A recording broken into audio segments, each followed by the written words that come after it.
Hello, I'm in London. Again, this is the second time I've done a London trip, and I still actually haven't put out the original London vlog. I ain't vlogging this time, because I haven't even put out the first one yet. But that will come eventually. So, I am in a Travelodge in London, because I'm going to see theatre. Also, this Travelodge is ideally right by a train station. So, if the audio is rubbish, sorry. Oh look, a train! Oh! So today, I'm seeing Be More Chill. Now, I have actually said in previous videos, I'd never actually said I wasn't seeing Be More Chill, but today was the day I was supposed to see Cinderella. And if you're vaguely familiar with theatre news, press night got cancelled because of a positive COVID case, and obviously I can't see it the press night.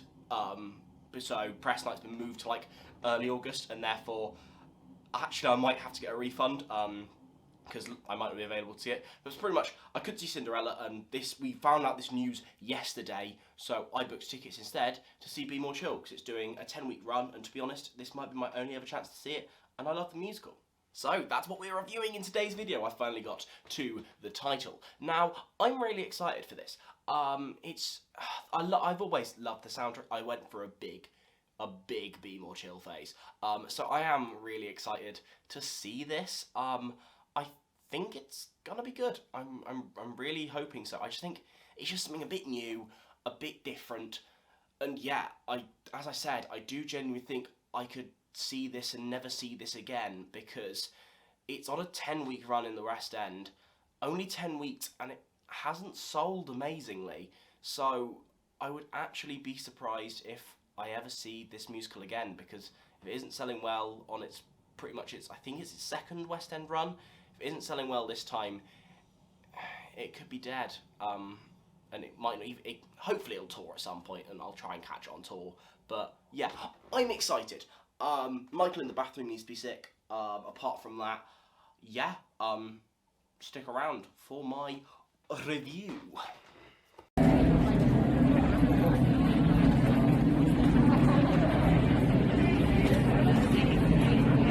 So, I just got back, and also, it's really, really hot, so I think I look like a potato. Oh, I do look like a potato.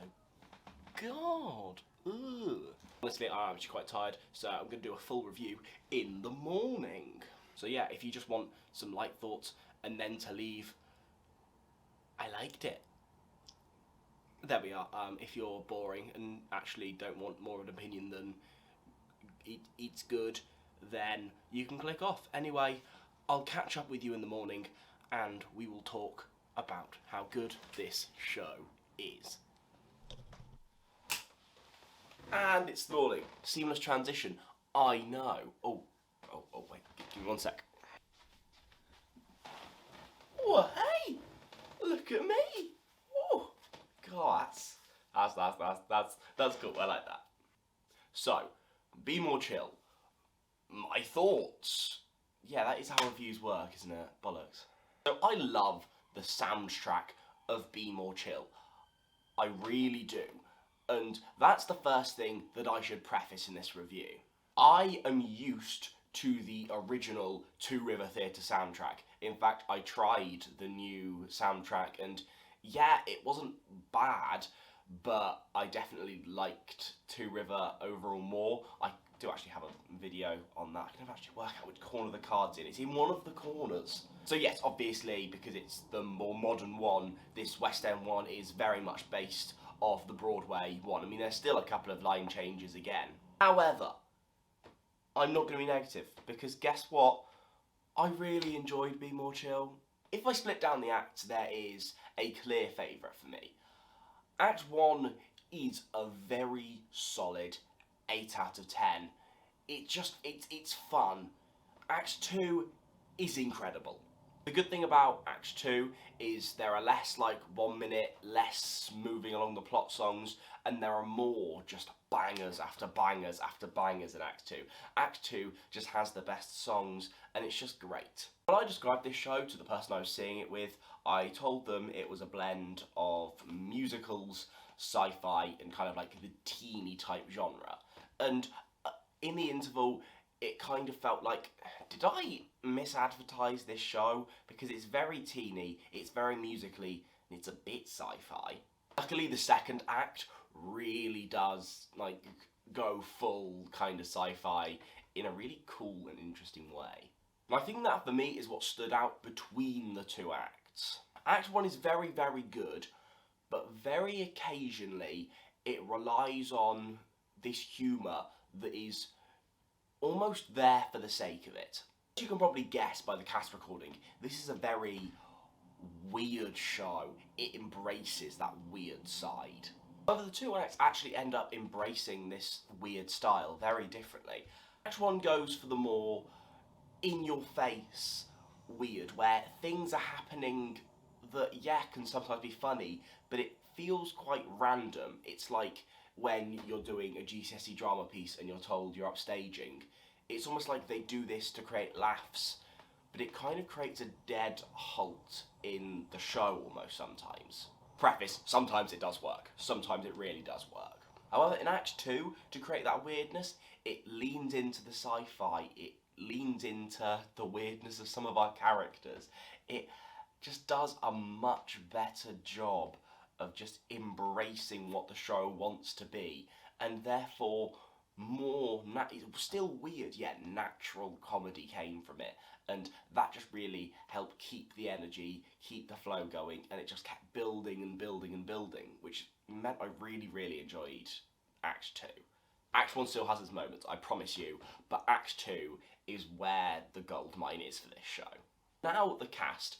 If I'm honest, again, because I'm used to the Two River Theatre version, where Jeremy is played a little bit less of like vocally, he's not necessarily that much of an oddball. It's a little bit more of a subtle performance.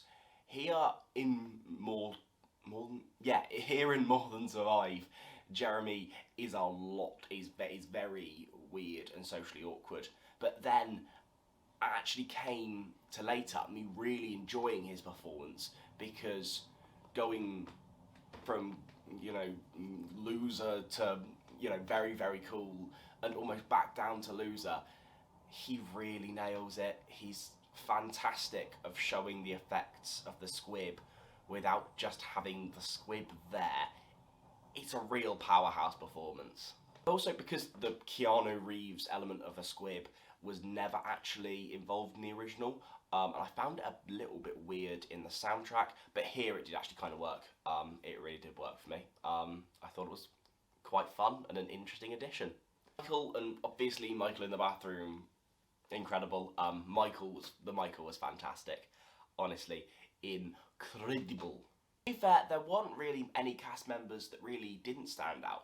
I mean, even like smaller characters like Mr. Here and all the other roles he ends up playing, he's actually does a really good job. He's very good at being completely different in other roles, so much that multi-rolling, you can't notice it. That's a really great performance, and all of them are really good performances. There isn't really a negative that I can pinpoint to you. Always loved the smartphone hour, and that really pops in of the visual format. So does, surprisingly, the pants song.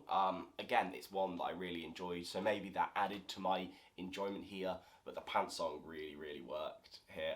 It got a lot of laughs in the audience that I was part of.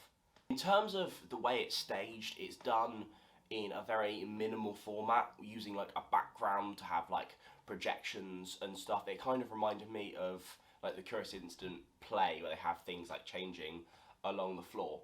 90% of the time, it was really cool and really added to it. Occasionally, it would just be it would kind of distract me, where it was they're just weird lines and stuff. It was kind of just it felt a little bit blurry to my vision, which is I don't need glasses, but my vision is slowly starting to go. So that was a bit distracting.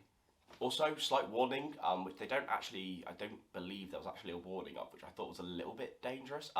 Sometimes lights end up coming, flashing around in the audience. I found it quite cool and effective. The person who I was with actually found it quite irritating. So if that sort of thing irritates you, it's something to know going in. And also, it probably should have been warmed a little bit more, I felt. Apart from that, I'm not really sure what to say. I mean, this is a musical that I did really, really enjoy, but I do kind of feel sad for it. Honestly, it's only on a 10-week run in the West End and hasn't sold amazingly, so I'd be surprised if it was back to the West End really anytime soon. Hopefully that will result in at least a touring version, you'd like to say, but I hope this isn't the last time I get to see Be More Chill, because it's one of those that you can just have a really fun, enjoyable time. Honestly, you just get sucked in. It's just really, really fun. It's just a bit weird, and it reminded me sometimes of why I want to act, because, you know, not only do I want to be, oh, big serious actor, oh, I want to be big serious actor, but, like, also, just sometimes it's just fun to have some fun in your art form, and this musical really does. It really has some fun, whilst tackling some quite serious themes and tackling them really, really well. It's a great musical, and honestly, yeah, it reminded me why I love acting so much. So, I will have reviews for Joseph on the West End and also Come From Away on the West End coming soon. So if you fancy a bit of that, the subscribe button's down there, or they could be out by the time you've clicked on this video. I don't know, just come join the love. Come join the channel. It's class over here. With that being said, bye. My outros are so awkward.